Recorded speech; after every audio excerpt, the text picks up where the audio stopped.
Kali ini kita bercerita tentang tempat yang dahulunya menunjukkan kejayaan tempo dulu, Kota Bagan Siapi Api. Sebuah pelabuhan bertaraf internasional, termasuk juga salah satu pelabuhan teramai di dunia kala itu.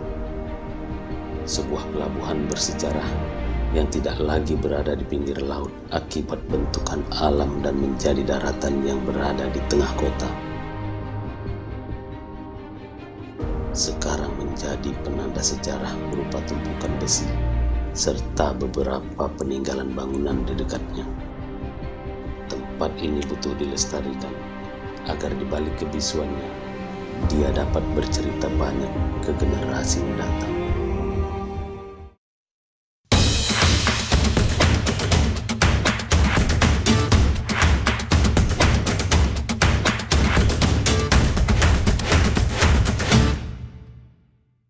Assalamualaikum warahmatullahi wabarakatuh. Selamat datang di Cerita FM. Kali ini kami berada di Kota Bagan Siapi Api, tepatnya di kantor Bea Cukai yang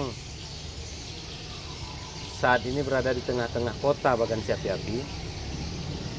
Merujuk kepada cerita bahwa lagi viral sekarang, bahwa di Jakarta ada sebuah perkampungan yang dahulunya itu adalah daratan, sekarang lagi heboh dibicarakan orang menjadi lautan, dan sekarang tinggal hanya satu bangunan di situ, rumah ibadah, musola apa masjid kita kurang jelas, tapi beberapa kali yang kami lihat itu yang sedang heboh dibicarakan di televisi.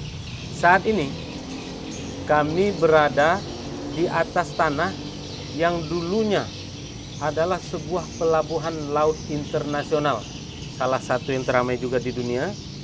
Ini pelabuhan internasional kedua di Riau setelah pelabuhan di Pekanbaru. Kami tepat berada di atasnya. Di belakang kami juga ada sebuah besi yang menjadi saksi bisu atas kehadiran sebuah dermaga besar Pelabuhan Internasional Bagan Siapi Api. Bersama kami saat ini hadir Pak Sabarudin. Pak Sabarudin. Kalau di Bagan Siapi Api orang lebih mengenalnya dengan panggilan Pak Buyung. Panggilan Pak Buyung. Pak Buyung ini memang bukan saksi hidup terhadap kehadiran dermaga ini, tetapi pada seputaran tahun 70-an masa kanak-kanak beliau dihabiskan di tempat ini. Pada saat itu bangunan-bangunan yang ada mungkin lebih banyak di sini daripada saat sekarang, karena sudah banyak yang diganti dengan bangunan lain, tergusur oleh bangunan yang lain. Nah, terima kasih Pak sudah menyediakan waktunya untuk kami sedikit bercerita. Seperti saya sampaikan tadi bahwa akan sulit bagi kita untuk mencari saksi hidup untuk keberadaan pelabuhan ini. Langsung saja kita tanya Pak, kita langsung bercerita, ini pelabuhan dibangun tahun berapa Pak? Kalau menurut informasi dari yang tertua dari saya, atau kakek saya, atau nenek-nenek berarti saya, beritanya ya, turun-temurun ya, sekitar tahun 1920. 1920, oke. 1920 yang membangun siapa Pak? Belanda. Waktu itu Belanda. Karena penghasilan ikan di Bagan Siapi Api waktu itu termasuk mewah ataupun nomor 2 di dunia. Jadi sementara Belanda akan menjajah Bagan Siapi Api ini. Ya. Jadi dibangunlah beberapa prasarana seperti pelabuhan, jalan, perkantoran, yang masih dibangun sama Belanda, termasuk water leading, kantor PLN, PLTD, dan lain-lain sebagainya kan pada waktu itu. Nah, kami masih tertarik masalah ini, dermaga ini dibangun tahun 1920 oleh pemerintah kolonial Belanda. Ya, pasti banyak sangkut pautnya nanti dengan cerita Kapiten O Hitam, karena di sini kan pelabuhan. Disinilah transportasi utama dahulu Pak ya. Iya. Di sini ada gudang. Kami lihat juga ini masih gudangnya masih ada satu. Ini dulu Ini udah terpotong Pak ya. ini gudang bea cukai. Oh, gudang bea cukai. Jadi menurut informasi dari orang tua saya, karena orang tua saya dulu bekerja di Sungai Garam ini, setiap kapal yang bongkar muat dari pelabuhan masuk di pelabuhan bea cukai, jadi dari P2-nya bea cukai cek di pelabuhan. Kalau ternyata itu barang umpamanya seperti surat jalannya nggak lengkap segala macamnya dimasukkan ke gudang ini.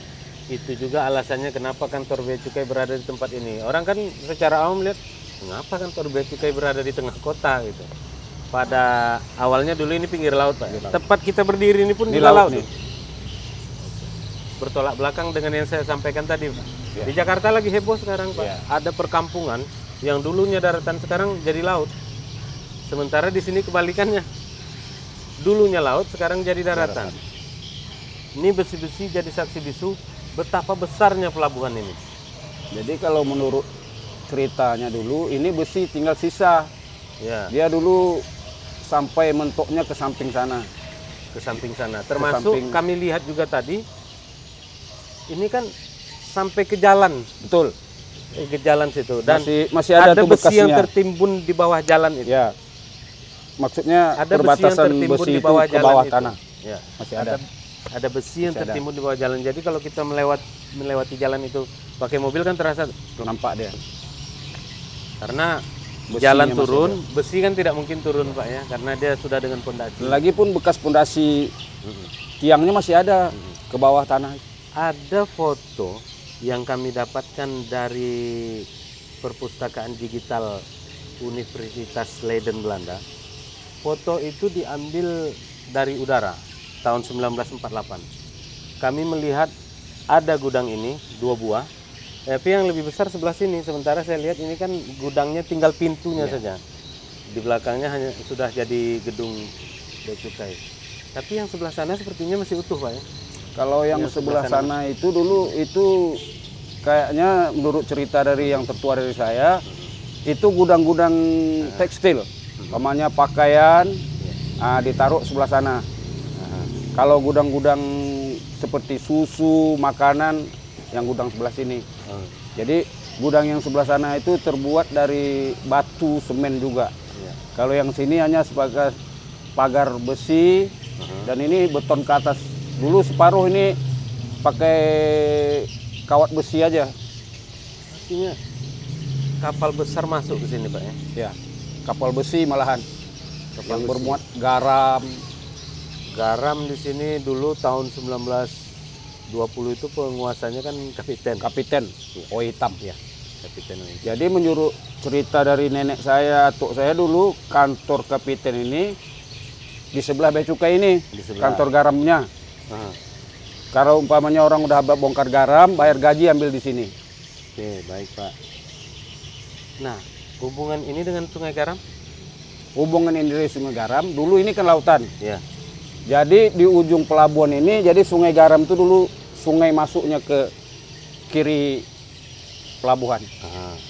Jadi di sana dulu karena sungai ini sudah tertutup, tidak operasi lagi, Sungai Garam itu masih hidup, operasi. Jadi dulu alirannya dari ulu.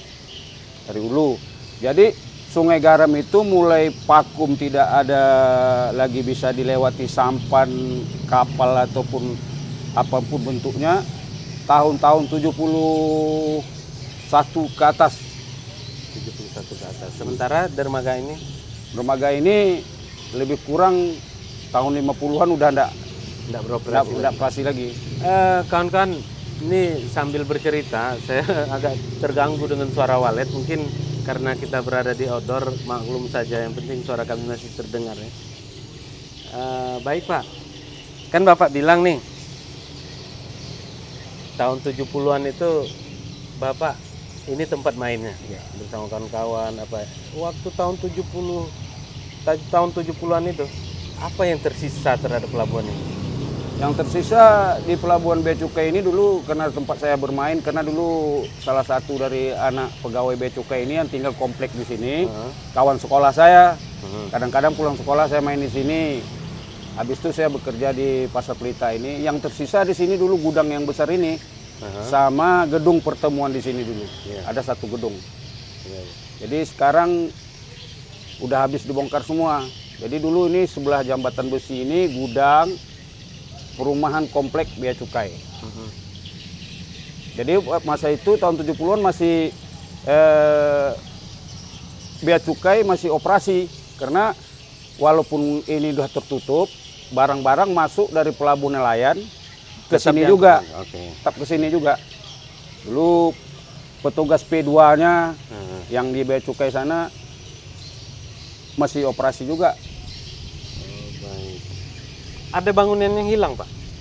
Ada yang bangun yang hilang nggak? Ada. Misalnya dulu rumah, ada. Sekarang tidak ada lagi. Ini dari yang tahun 70 Bapak bermain itu. Iya, ada. Nah ini kan kalau besi dermaga, besi pelabuhan ya nggak mungkin bergeser ya kan? Ya. Ada nggak bangunan-bangunan lama Ada yang hilang. sekarang nggak ada? Sebelah kanan saya ini dulu komplek Bea Cukai. Perumahan pegawai Bea Cukai. Iya. Yang di sebelah kiri saya ini dulu gedung. Di depan kita ini sekarang. Iya. Gedung Bea Panggung ya, Cukai. model panggung. Panggung. Di belakangnya dulu rumah pegawai Bea Cukai juga, ada satu bangunan mesin lampu. Bangunan mesin. Mesin lampu untuk kantor Bea Cukai ini. Oh, ada di mesin. belakang. Kalau dulu. sekarang genset lah. Nah, Genset dulu yang saya ingat. Jadi di sebelah samping itu dulu rumah dari pegawai Bea Cukai juga, Pak Amet namanya. Jadi digeser, dibangunlah Masjid Muslimin ini. Tapi Bapak pernah dengar enggak tahun 46 yang tentara Jambang itu? Peristiwa tentara Jambang?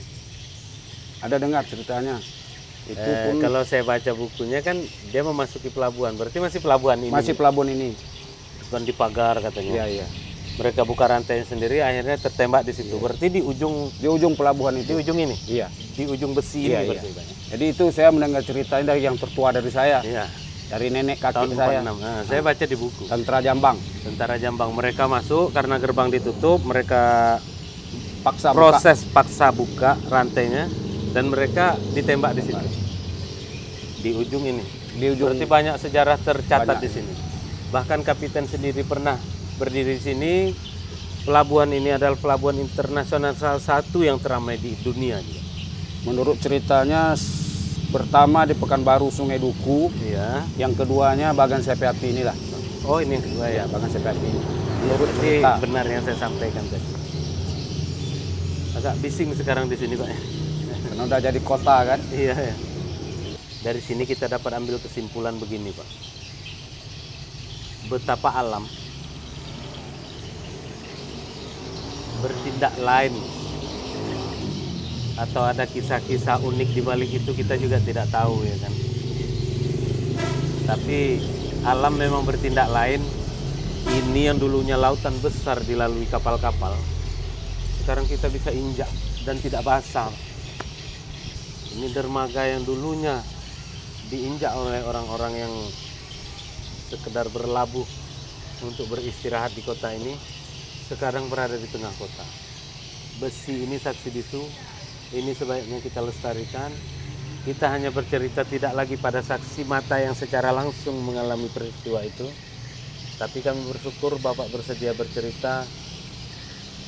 Secara turun-temurun Bapak dengarkan cerita. Bapak juga sempat melihat di mana waktu masa kecil Bapak ini adalah tempat bermain. Tempat bermain. Tidak ada orang yang memprediksi ini bakal jadi daratan ya Pak. Mungkin bagi sebagian orang di Bagan Sepi Api dahulu melihat keadaan sekarang mungkin ada sedihnya juga Pak. Bukan sedih lagi Pak. Serasanya kita tidak percaya bahwa ini bekas lautan besar dulu yang kita pijak. Seperti di sebelah Masjid Muslimin itu dulu, yang di depannya rumah sakit Fatima itu lautan. Bekas tanah BNI dulu itu lautan. Jadi makanya kalau kita lihat seperti yang Bapak bilang tadi itu, kita merasa tidak yakin, tidak percaya bahwa ini dulunya lautan besar bisa menjadi daratan sedemikian rupa. Ya, kuasa Allah, Pak. Ya. Tapi kita jadi punya cerita. Kita punya cerita bisa disampaikan ke anak cucu. Kami berharap Bapak kan kalau bisa dibilang di sini penyampai sejarah, sejarawan bisa dibilang gitu, Pak. Karena Bapak juga menghabiskan waktu Bapak. Siapapun yang mengajak Bapak bercerita, Bapak sampaikan. Karena gini Pak, saya itu dari terlahir saya dulu, saya itu termasuk orang yang susah kan. Jadi saya itu dari kecilnya itu saya sekolah dari SD, saya hidup di pasar ini untuk biaya sekolah, kerja ya di samping ini dulu. Atuk saya tukang pangkas di sini. Jadi kalau saya pulang sekolah dulu, SD dia jemput saya, dia bawa dulu ke saya ke sini. Jadi makanya saya persis tahu bea cukai ini begini, pasar Pelita. Berarti ini begini. Di pasar Pelita ini, Bapak masa kecilnya sempat juga Sempat. melihat. Saya pernah di sini katakan bekerja juga lah, Iya. sambil sekolah. Saya pernah bekerja di pabrik lemon itu Asia, cuci botol. Sore, siangnya jam 1, jam 6 atau jam 5 sore pulang. Di pasar itu. Apa harapan Bapak terhadap keadaan bekas pelabuhan ini sekarang? Harapan Bapak? Kalau menurut saya Pak, harapan saya meminta kepada instansi terkait kalau dapat benda-benda yang ada yang di bagan ini yang seperti bangunan-bangunan yang tua, seperti termasuk juga pelabuhan ini, kita lestarikan lagi. Jadi supaya ada sisa-sisa sejarah yang terdahulu di bagan CPAP ini. Kalau sampai umpamanya kita tidak menjaga, melestarikannya, kita bongkar atau diganti bangunan baru, alangkah sedihnya Pak. Cuma di bagan ini berapa lagi yang ada tinggal bangunan Belanda. Jadi kalau bisa kita minta sama instansi yang terkait di bagan ini, benda-benda yang begini kita lestarikan. Contoh Pak, satu sisinya kayak di Medan. Ya. Di Medan itu peninggalan-peninggalan Belanda atau peninggal-peninggal purbakala itu dilestarikan. Ya. Jadi yang generasi belakang nanti tahu bahwa ini kita pernah dijajah Belanda. Ya. Contoh ini meriam. Ini meriam ini. Ini sudah lama Pak di bea cukai ini.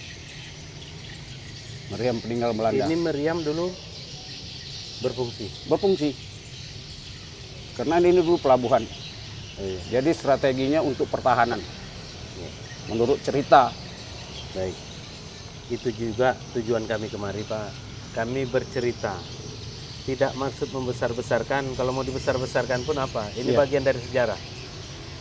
Membesar-besarkan suatu kaum, mengkerdilkannya, atau bermaksud dengan tujuan lain, entah apalah itu.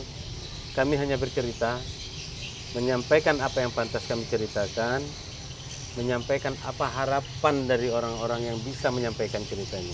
Harapan Bapak sudah Bapak sampaikan, ya mudah-mudahan didengar orang juga. Semoga apa yang kita ceritakan hari ini bermanfaat Pak, didengar sama orang banyak. Insyaallah. Kita tutup saja ini. Cukup sekian cerita kami. Kami berdua mohon diri. Jangan lupa untuk selalu menyediakan waktu subscribe channel kami agar kami lebih bersemangat menyampaikan cerita-cerita yang lain. Di like juga kalau tidak keberatan, dan bagikan saja ke kawan-kawan yang lain. Cukup sekian saja. Wassalamualaikum warahmatullahi wabarakatuh.